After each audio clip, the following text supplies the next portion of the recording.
കണ്ണൻ്റെ ലീലകൾ. പണ്ട് അമ്മമ്മമാർ കുട്ടികൾക്ക് വേണ്ടി പാടുന്ന കണ്ണൻ്റെ പാട്ട് പറഞ്ഞും പാടിയും നമുക്കൊന്ന് കേട്ടാലോ?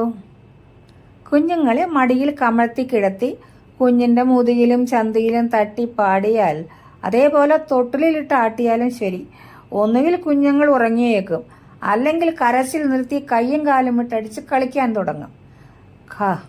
കോടക്കാർ വർണ്ണനും രാമൻ താനും മോടിക്കു ചേരും സഖികളൊത്ത് ഓടിക്കളിച്ചു തുടങ്ങി മന്നം കാടുകളേറ്റവും കാട്ടിടിനാൻ. കളികൾക്കിടയിൽ വീട്ടിലുള്ളവർ പോലും അറിയാതെ അവരുടെ വീടുകളിൽ കയറി വെണ്ണയും പാലും കണ്ണൻ മോഷ്ടിക്കുവാൻ തുടങ്ങി. എല്ലാവർക്കും കണ്ണനെ വലിയ കാര്യമാണല്ലോ. ഇത് കണ്ണൻ തന്നെയാണ് ചെയ്യുന്നത് എന്നറിഞ്ഞ അമ്മമാർ എത്താത്ത ഉയരത്തിൽ ഊറിക്കെട്ടി പാൽക്കലം വെക്കുവാൻ തുടങ്ങി. നമ്മുടെ കണ്ണനോ എത്താത്തൂറി ചേർന്ന പാൽക്കലത്തെ കുത്തിത്തുളച്ചും എറിഞ്ഞുടച്ചും സത്വരം ചോരുന്ന പാൽ കുടിച്ചും ചിത്താരസത്തോടെ മണ്ടും കൃഷ്ണൻ. ശരീരകാന്തി കൊണ്ട് കാർമേഘവർണ്ണനായ ഭഗവാൻ ഏത് കൂരിരുട്ടത്ത് വെച്ചാലും തൈരും പാലും കണ്ടെടുത്തിരിക്കും. കൂടെയുള്ളവർക്കും വേണ്ടത് പങ്കിട്ട് കൊടുത്ത് താനും വയറ് നിറയെ കഴിച്ചേക്കും. ഒന്നും തന്നെ കക്കാൻ തരം കിട്ടിയില്ല എങ്കിൽ ദേഷ്യത്തിൽ കുട്ടികളെ ചെന്ന് നന്നായി കരയിപ്പിക്കും. ചെന്ന് പിടിച്ചാൽ മൂത്രമൊഴിക്കാൻ തുടങ്ങും. ദേഷ്യത്തിന് പാൽക്കുടങ്ങൾ പിന്നെയും ഉടയ്ക്കാൻ തുടങ്ങുന്നു. കണ്ണനും രാമനും സഖികളും എത്ര തന്നെ വികൃതി കാണിച്ചാലും യശോദാമ്മ അവരെ കയർക്കാറില്ല. മാത്രമല്ല, മുതലുകൾ നഷ്ടപ്പെട്ട് പരാതി പറയുവാൻ എത്തുന്നവർക്ക് അധികമായി തന്നെ പ്രതിഫലം കൊടുത്തയക്കുന്നതാണ്.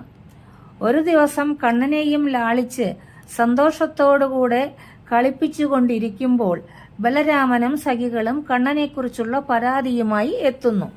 കണ്ണനോടുള്ള സ്നേഹം കൊണ്ട് മാത്രമാണ് അവർ പരാതിയുമായി എത്തിയത്. കണ്ണൻ അസുഖം പിടിപെട്ടാൽ സഖിമാർക്ക് സഹിക്കാൻ പ്രയാസമാണ്. അതുകൊണ്ട് അവർ അമ്മയോട് പറഞ്ഞു, അമ്മേ കേൾക്കുക ചെമ്മേ, കണ്ണൻ മണ്ണു തിന്നു സത്യം, കൺമണി കൊണ്ടിതു കണ്ടിതു ഞങ്ങൾ ധരിച്ചിടേണം. കുട്ടികൾ ചൊന്നതു കേട്ടു യശോദ പരിഭ്രമിച്ചു ചെന്നു. പെട്ടെന്നഴകിയ കൃഷ്ണൻ തിരുവടിയോടു ചൊന്നാൾ, കണ്ണ നീനക്കേറ്റം വെണ്ണ പാൽ തൈരിവ തിന്നാലും പോരുന്നുണ്ടോ കഷ്ടം, മണ്ണു തിന്നാൽ വരും ദണ്ണമെന്നുള്ളതെന്നുണ്ണി അറിഞ്ഞിട്ടില്ലേ. ദണ്ണമോടമ്മായി വണ്ണം പറഞ്ഞപ്പോൾ കണ്ണൻ കനിഞ്ഞു ചൊന്നാനമ്മേ, കണ്ണുനീർ തൂകേണ്ട മണ്ണു ഞാൻ തിന്നില്ല, കണ്ണു രണ്ടാണ് സത്യം. അമ്മേ, കണ്ണുനീർ തൂകേണ്ട മണ്ണു ഞാൻ തിന്നില്ല, കണ്ണു രണ്ടാണ് സത്യം.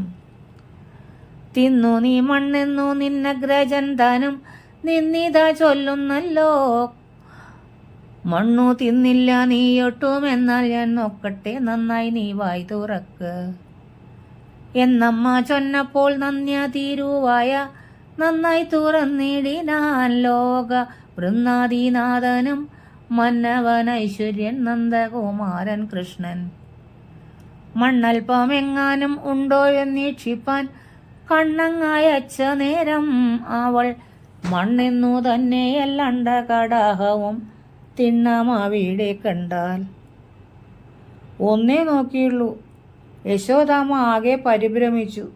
മകനോട് അപേക്ഷ രൂപത്തിൽ പറഞ്ഞു, വായ കൂട്ടിയിടുക നായകനെ, വായ കൂട്ടിയിടുക എൻ മകനെ, കായം വിറയ്ക്കുന്നു വേവുന്നു നിന്നുടെ മായകൾ കണ്ടിട്ടെനിക്കു കൃഷ്ണ.